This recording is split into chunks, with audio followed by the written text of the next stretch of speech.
In the center of the galaxy, hundreds of alien ships floated near a giant metal station called the High Council of Races. It was a place where the leaders of every powerful alien race met to make important decisions. Inside the Great Hall, voices were loud. Alien leaders argued, shouted, and pointed fingers. In the middle of the room, a hologram of Earth was spinning slowly, blue and green, full of life. But now, surrounded by warning signs, a tall alien, with skin like stone and eyes like fire, stood and spoke loudly. Humans have grown too fast. They are dangerous. Another alien, thin and with 4 glowing arms, nodded. They learned faster than light travel in just 200 years. We took 2,000 years. This is not natural. A third voice said, they fight too much. They are always at war. If we let them grow, they will take everything. No one spoke in defense of humans. No one asked Earth what it wanted. The decision had already been made. The vote was quick. Banished. All humans were to be removed from galactic space. No trade, no contact, no help, no warning. Within hours, alien warships moved across the skies of human colonies. Spaceports were shut down. Human ships were pushed into black space. One by one, human outposts were destroyed. Satellites were smashed. Messages were cut. Earth received one final transmission from the Council. You are no longer welcome in the galaxy. Return to your system. Stay there. This is final. The people of Earth were confused, shocked, angry. Why now? What had they done? World leaders held emergency meetings. Scientists tried to contact old allies, but there was only silence. From the moon, the last human scout ship sent a message before it was destroyed by an alien patrol. They fear us. They are afraid of what we might become. Years passed. Humans had no more alien friends, no more technology from other worlds, no more galactic markets. But they did not give up. Deep underground, secret labs continued to work. Engineers rebuilt alien tech. Pilots trained in hidden tunnels. A new plan was born. Earth would survive alone. But not just survive, it would grow. A man named Dr. Elias Grant, a scientist once laughed at by alien scientists, now led a secret project called Nova Terra. It was not just a ship, it was a world.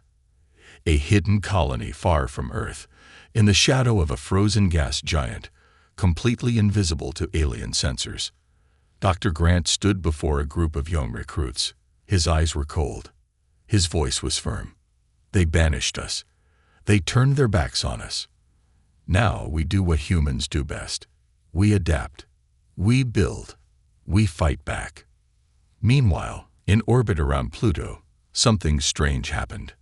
A telescope operator named Lena, working late in an old observatory, noticed a signal. It was weak, broken, and seemed to repeat. She listened closely. Her eyes widened. Her hands shook. The signal was not alien. It was human. She decoded the message. It was short. It came from outside the solar system. Still alive. Still strong. Nova Terra grows. Lena ran to the communications room. We're not alone, she shouted. There are humans out there. And they're building something. Back on Earth, leaders watched the signal again and again. Was it real? Could humans really have escaped so far? The answer came a week later when a small ship arrived near Saturn. It was fast, silent, and shaped like nothing Earth had seen before. It carried a single message. The galaxy cast us out. Now we prepare. Earth must join us. We rise together. The message was signed, Captain Juno Cade, Nova Terra Command. The leaders of Earth stood in silence. This was not the end. It was the beginning. The ship moved like a shadow, fast and quiet, through the darkness between stars. It had no lights, no ID signal, no markings. It was not meant to be seen. Inside, Captain Juno Cade stared at the map floating in front of her. Blue dots showed alien patrols. Red zones marked war zones between alien empires, but in the far corner of the map, where the stars were thin and quiet, a green dot blinked. She touched the dot. The screen zoomed in, revealing a dark moon orbiting a cold gas giant. There were no cities, no lights, nothing to suggest life. But under the surface, something was growing. As the ship approached the gas giant, it vanished from all known sensors. The stars above faded. It was as if the ship had entered a black sea. Then, through the silence, a voice crackled in her earpiece. Nova Terra Control to Ghost Wing Alpha. Welcome home, Captain Cade. Juno smiled. She had been away for 6 months, gathering data, spying, listening. Now she was back. And she had news. The hidden moon was nothing like Earth. The sky was always dark. The ground was covered in black ice. But deep below the surface, humans had built a city of steel, fire, and machines. Thousands of people worked every day without rest. Engineers shaped starships. Scientists studied alien tech. Children trained in zero-gravity arenas. Every person had a purpose. They called it Nova Terra, and to them, it was more than a colony. It was the future. When Juno stepped off her ship, 2 young cadets saluted her. She walked straight to the war room, where Dr. Elias Grant was waiting. He looked older now. His hair was all white, and his eyes were tired, but his mind was sharper than ever. Did they believe the signal? He asked without turning around. They did, Juno said. Earth received it. They've begun preparing. Grant nodded. Good. We need them ready. The Council may have forgotten about us, but we haven't forgotten what they did. He walked to a massive window. Below, workers were assembling a massive ship, larger than any human ship ever made. Its name was printed in bold letters. Iron Sun. It was part battleship, part city, part weapon. A machine powered by a miniature black hole. A secret project years in the making. Is it ready? Juno asked. Almost, but we need more fuel. We need data on ancient alien codes. And most of all, we need time. They didn't have much. Across the galaxy, alien empires were beginning to fall apart. The once powerful alliance of races had started to crumble. Old rivalries returned. Trade wars turned into real wars. Trust was gone. Humans had been watching carefully. They never stopped listening. Thousands of tiny human probes floated through space, hidden in asteroid belts and dead satellites. These probes recorded everything: battles, meetings, weapon tests, fleet movements. And now, the humans had a plan. In a quiet room beneath Nova Terra, young strategist Kai Moreno stared at 3 glowing screens. Each showed a different alien empire. He traced the routes of cargo ships, military fleets, and troop movements. They're weak, he said to himself. They just don't know it yet. He turned to his team. We hit supply lines first, then communications. No one will know who attacked. They'll blame each other. It was not a full war. Not yet, but it was coming. Back on Earth, changes had started too. After decades of silence, Earth's governments began to work together. Old enemies became allies. The message from Nova Terra had changed everything. Factories reopened. Old warships were repaired. New schools were built to train scientists, pilots, and hackers. Everyone remembered the day Earth was banished. Now, they had a reason to rise again. And in the shadows of Earth's moon, a secret project began. Building a relay station to connect with Nova Terra in real time. But not everyone was loyal. In one dark room on Nova Terra, a man sat in silence. His name was Darren Voles, a former diplomat. He had once believed humans should obey the Alien Council, that they should apologize and ask for peace. Now he worked for them again, in secret. Voles inserted a small data chip into a hidden console and sent a short message into space. He didn't know who would hear it, but he knew the Council still had spies listening. The message was simple. Humans have returned. and they are preparing for war. Far across the galaxy, in the deep core where the alien council still ruled, a cold voice read the signal. "Prepare the Watchmen," it said. "If humans rise again, we end them completely." Back on Novaterra, a soft alarm began to ring. Juno Cade looked up from her console. "Something's wrong," she whispered. And somewhere, far away, a forgotten weapon started to hum with power. A lost artifact from an older time. Not alien, not human, but dangerous to both. A dark cloud moved across the stars. It was not made of gas or dust. It was made of wreckage. Broken ships, torn satellites, drifting cargo. A graveyard of battles long forgotten. Inside this field of destruction, a single human ship moved carefully. Small, fast, silent. The pilot, Saren Voss, was only 23. She was one of Novaterra's best scouts. She had trained in zero gravity since she was 10. Now she flew through alien war zones like a ghost. Her mission was clear: find proof that the alien alliance was collapsing. And she had found more than that. She activated her recorder. Log 417. Confirmed. The Exaran Empire has attacked its neighbor, the Villari. Multiple cities destroyed. Civil war has begun. She zoomed in. A massive alien ship, once part of the Council fleet, was now being torn apart by missiles from its own side. Screams filled the communication channels.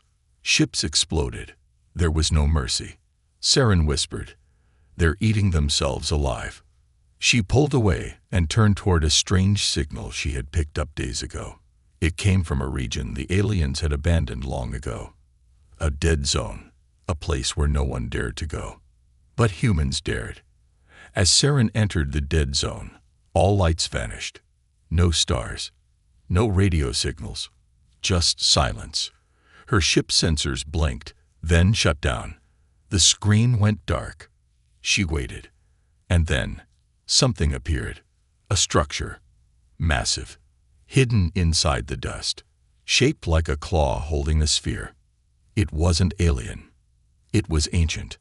Saren moved closer. Her ship's engines began to fail, but she didn't stop.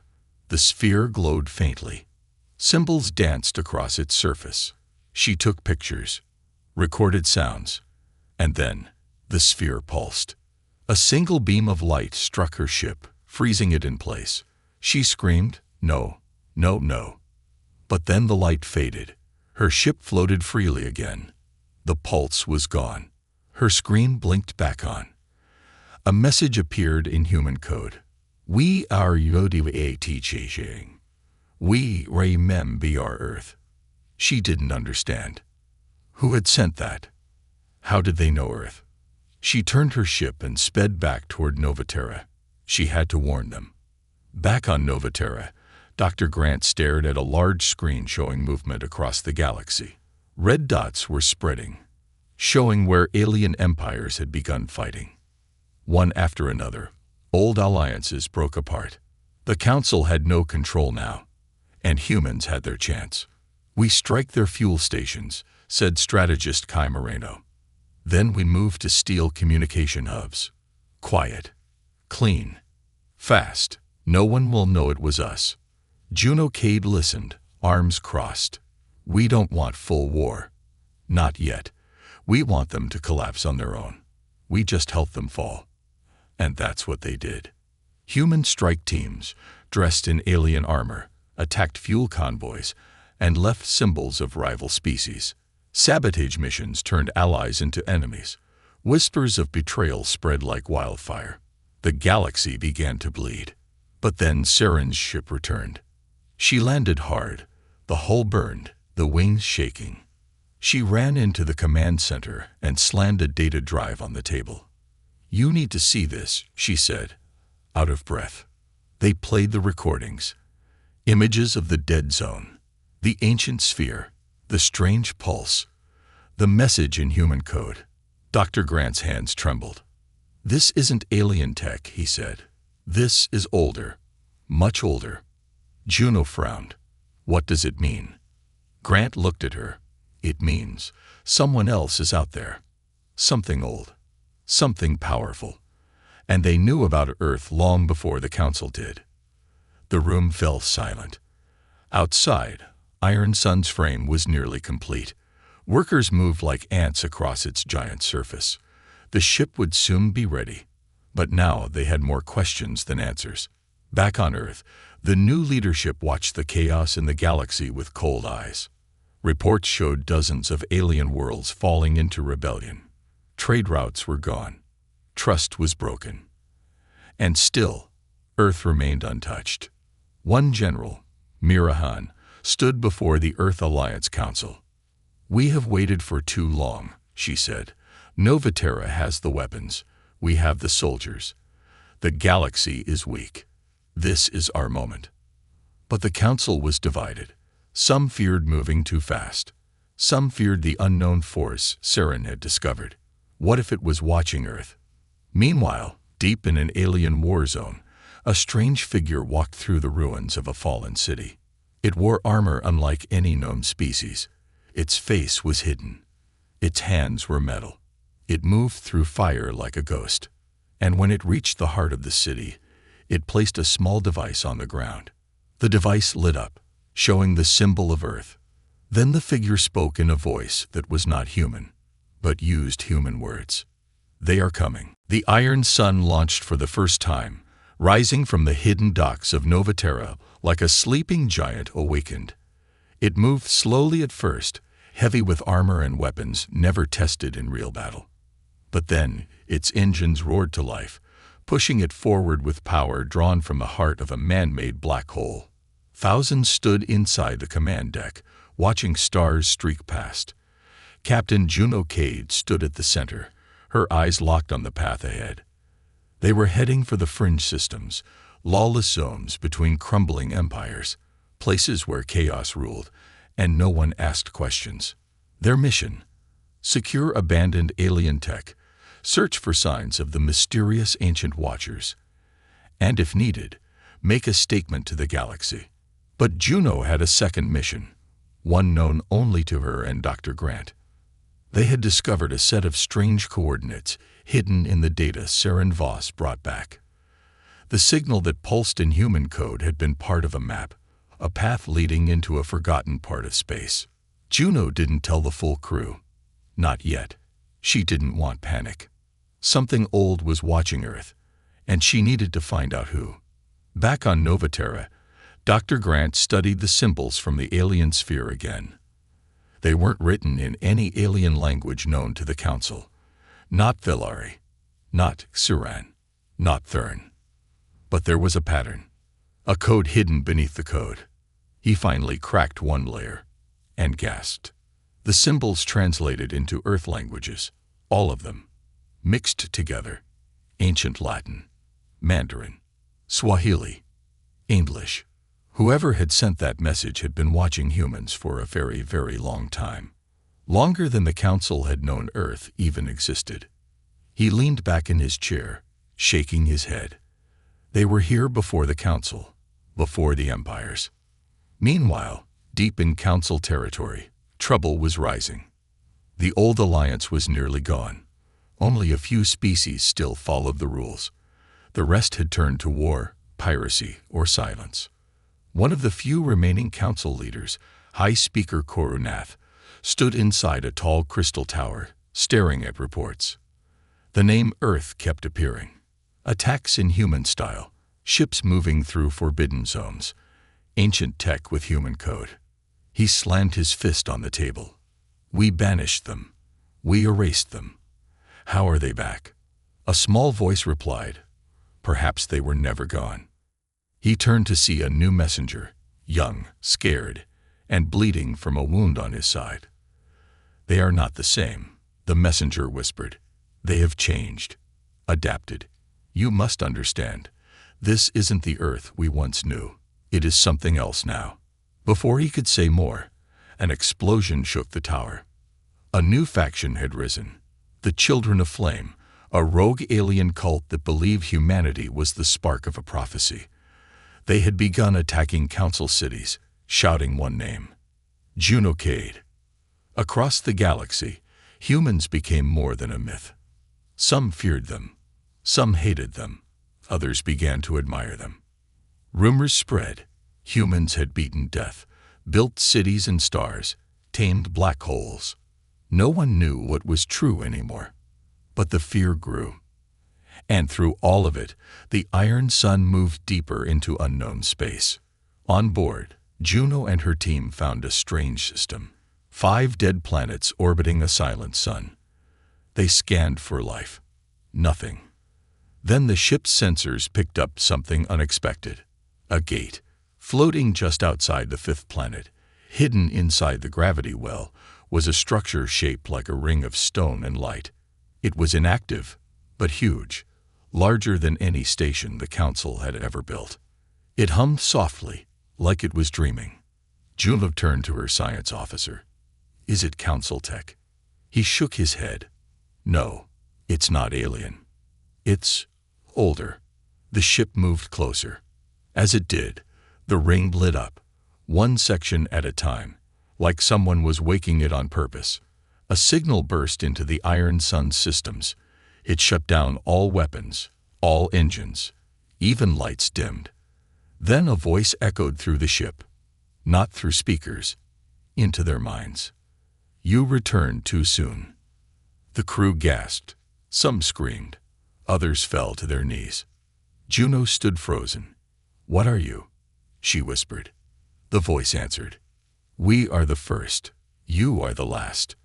The cycle turns again. Suddenly, the gate turned red, pulsing fast, and then it shut down. The ship's systems returned. No more voice. No more lights. Just silence. Juno gave one command: "Get us out of here. Now." As they turned to leave, they didn't notice the 3 dark shapes that had appeared behind them. They followed slowly, watching, waiting. Back on Earth, deep under the oceans, another gate began to glow. And on Novaterra, Dr. Grant received a final message from the ancient code. "The trial begins. Prepare your kind." The Iron Sun floated in darkness. Its engines hummed quietly, still recovering from the shutdown. Every system had been scanned, triple-checked. Nothing was broken, yet something felt wrong. Captain Juno Cade stood at the window, staring at the gate they had just escaped.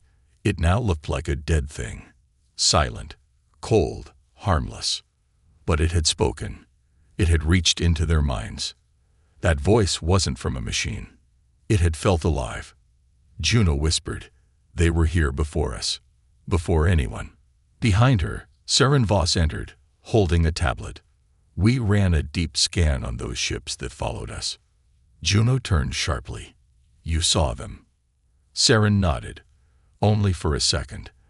They stayed hidden in a gravity shadow, but the scan picked up movement. 3 objects. Same speed, same path. No life signs. Juno frowned. "Drones." Saren hesitated. "No, not machines either. They were somewhere in between." Juno stared at the screen. The shape of the objects was barely visible. Dark, spiky, unnatural, like they had been grown, not built. Then the lights flickered. Just once. Then again.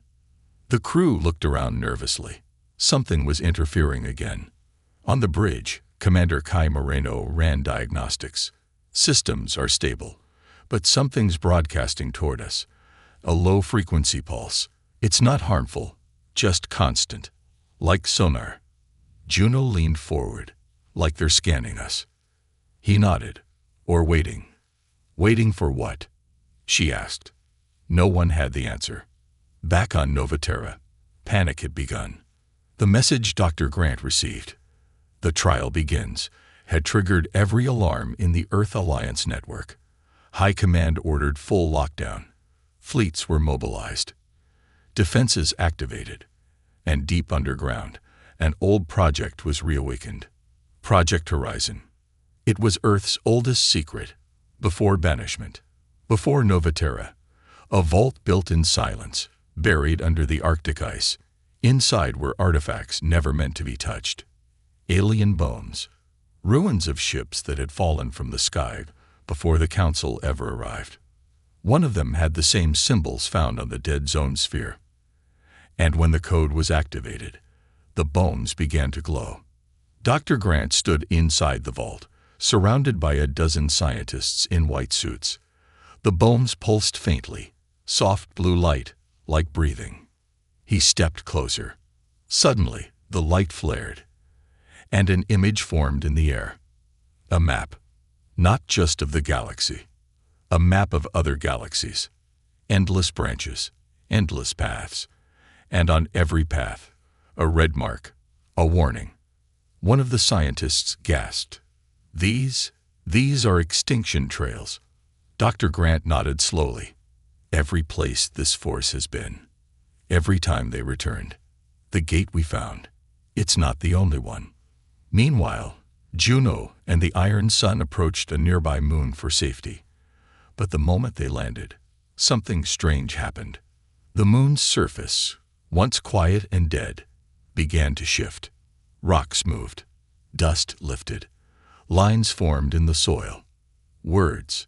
In English. We offered peace. You chose exile. Now the test begins. The ground shook violently. From beneath the moon, 3 giant spires rose into the sky. Not metal. Not stone. Something else. Alive. They moved. The Iron Sun's alarms screamed. Weapons locked on. Pilots scrambled to launch ships. Juno didn't give the order to fire. She watched the spires rise and stop. They weren't attacking. They were waiting. A door opened in the center of the tallest spire. Juno made a choice. She took a team and entered. The inside was dark, filled with moving light patterns. They shifted like memories, showing flashes of Earth's history. Wars, peace, progress, banishment, Novaterra, and the rise again. Then the voice returned. You left your world in chains. Now you seek to chain others. Are you ready to lead or repeat? Juno stepped forward. We were cast out. We learned. We grew. We don't want to rule. We want to survive. The voice replied. Survival is not enough. Not anymore. Prove your worth. Suddenly, the lights vanished. The team awoke seconds later, outside the spire, back on the ship, except something had changed. Each one of them now had a mark on their skin, a glowing symbol. It pulsed with every heartbeat. The ship scanned them, no harm detected. But the voice had left something behind. Inside Juno's mind, one thought echoed. The trial has started. You are the key. The Iron Sun launched again, leaving the strange moon behind. But now the galaxy knew. Earth had returned, and something ancient had noticed. Now, the test of humanity would begin. The Iron Sun didn't feel the same anymore. Since the moon encounter, the crew walked with quiet steps. They avoided mirrors. They whispered when no one was listening. The marks on their bodies hadn't gone away. Some glowed softly in the dark. Others pulsed faster near certain places on the ship. Captain Juno Cade sat in her private quarters, hand resting on her symbol, a circle of lines that shifted like smoke. She didn't know what it meant, but it felt alive. Suddenly, a new signal lit up her console. Another gate had activated. Not far, 3 systems away, near a dead star called Velm Prime. The Council had marked it off-limits long ago. They said it was cursed. Ships that entered never returned. Juno stared at the signal. It was the same frequency that shut down their ship near the first gate. She pressed the comm. Set course for Velm Prime. Commander K's voice replied, surprised. Captain, that's systems. I know. Juno cut him off. Set the course. As they traveled, the crew trained in silence. Everyone could feel it. Something was coming. The galaxy had changed. News was spreading fast. Across Council space, strange events began. Ships vanishing. Old machines waking up. Civilizations discovering ruins deep under their planets. Ruins with human symbols carved inside. People started asking questions. How could humans, once exiled and forgotten, be connected to ancient tech scattered across the stars? Some believed Earth had returned to take revenge. Others thought something darker was at play, that humanity was simply the first to be tested. On Novaterra, Dr. Grant received new data from Earth's vault. The bones in the Arctic now emitted low tones, music-like pulses. When studied closely, the tones matched star patterns, constellations. It was a navigation system, but not for this galaxy. Grant called it the calling. Every point in the music matched a lost system, and each one led to another gate. They left us a map, he whispered, a test route, and Earth wasn't the only one on it. Meanwhile, the Iron Sun reached Velm Prime. The system was dark. No planets, no moons, just the dead, collapsed star, and the gate. But this gate was different. It floated like a broken crown, shattered pieces orbiting nothing, yet still glowing with red light. Juno stood on the bridge, staring. Saren Voss ran a scan. It's inactive, but something's alive in there. Inside the gate, Juno asked. Saren nodded slowly. Yes, something is waiting. Juno made a decision. Launch a probe. The small ship left the Iron Sun and flew toward the broken gate. At first, nothing happened. Then everything changed. A pulse of red light exploded outward, passing through the Iron Sun like wind. The ship didn't shut down this time, but the stars did. All screens showed black. All maps were blank. Outside, stars vanished. The crew gasped. What's happening? Saren shouted. The gate didn't just open, it moved us. Juno gritted her teeth. Where are we? No one knew. The system was cold, empty. Then, something appeared. A structure the size of a small planet. Not a ship, not a station. A memory. That's what it felt like. The crew stared at the image outside. It looked like Earth, but covered in wires, towers, and strange floating shapes. A mirror of home, twisted and rebuilt. And then they saw them. People.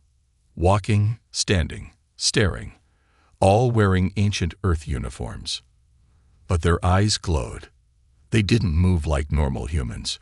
They moved like they were being played. Juno whispered, Are those copies of us? Then the voice returned, but this time it came from everywhere. Welcome to the trial of echoes. The mirror Earth flickered, and a scene appeared, a battlefield. Human ships against alien fleets, explosions, fire. Juno recognized the moment. It was the final war before the banishment. Their darkest hour. Face your failure, overcome your past, or become it. Without warning, the Iron Sun was pulled forward into the memory. The crew screamed. Lights blurred. Gravity twisted. Then silence. When Juno opened her eyes, she was standing on a battlefield. Real. Alive. Beside her were her crew. Behind them stood the Iron Sun. Ahead of them, waves of alien ships, firing, charging. And in the sky above, a massive ship appeared, a ship shaped like the broken gate. But this one was whole, and it was watching. The voice echoed once more. Your trial has begun. Rewrite your story, or end as shadows. Juno took a deep breath. She didn't know if this was real or illusion, but it felt real. Too real. And she knew one thing. They would fight. Not just for survival, but for truth. Because if this was a test, they had to pass it, or humanity's return would be short and final. The battlefield felt like Earth, but it wasn't. Ash fell from the sky like snow. Broken ships smoldered in the distance. The air smelled like burning metal and dust. Captain Juno Cade stood still, her boots pressed into cracked soil. Her crew gathered around her, confused and silent. The Iron Sun stood behind them, real and whole, somehow pulled into this illusion, or memory, or test. Ahead, the alien fleet moved closer. The ships were huge, old, cracked with time, but still deadly. They glowed red from the inside, like they were powered by fire and hate. Saren Voss whispered, "This is the past. Our past." Commander Kai shook his head. "No, this is something else. It's a lesson." Then the voice returned. "You fought for your survival, but you feared your strength." A bright beam of light appeared before them. Out of the light stepped a tall figure, part human, part something else. Its body shifted, like liquid metal wrapped in bone. Its eyes glowed white. It looked like a human, and yet it wasn't. Juno stepped forward. "Who are you?" The figure didn't speak at first. Then it answered, not with a voice, but with thought. "We are what you could become, what you were meant to be. But fear made your kind weak, so you were cast out, exiled. Now, you have returned." The sky roared with thunder. Behind the figure, the alien fleet stopped, waiting, watching. Juno narrowed her eyes. "This is your test, isn't it? You want to see if we're ready." The figure nodded. "Not ready to win. Ready to lead. This galaxy is sick. It has followed rules written in fear. But the true builders are gone. Someone must take their place." Kai frowned. "You mean us. If you pass." Without warning, the earth cracked open. From it rose others, mirror versions of Juno and her team. But they were darker, twisted. Their eyes burned red. Their expressions were cold, empty. Each mirror self wore the same glowing mark. Saren gasped. "Those are us. These are what you become if fear wins." The mirror crew stepped forward, weapons raised. Real Juno drew her sidearm. "We beat ourselves. To lead others, you must first master yourself." A battle began. It wasn't loud. It wasn't flashy. It was brutal. The mirror selves moved with perfect skill.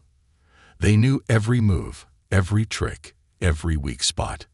Because they were the crew, just darker versions.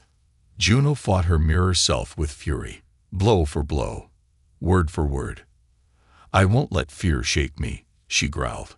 Her shadow self smiled coldly. "You already have. You just hide it better." But Juno didn't stop.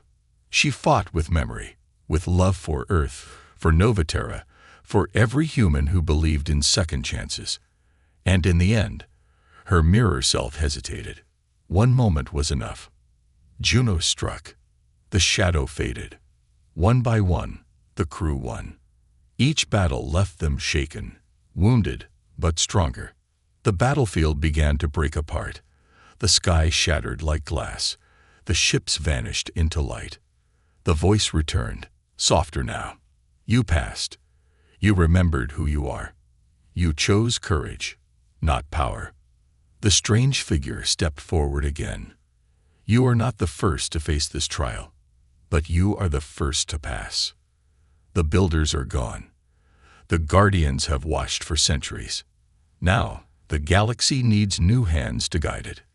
It needs balance, strength, mercy. It needs humanity." The battlefield vanished. The iron sun floated in space again, this time in a place no map had ever shown. Stars shined in colors never seen before. In the distance, massive machines drifted like ancient gods. Some broken, some still alive. And before the ship, a new gate appeared, bigger than any before. Juno looked at her crew. No one spoke. They didn't need to. They knew. This was not the end. This was the beginning. Earth had been exiled, forgotten, judged.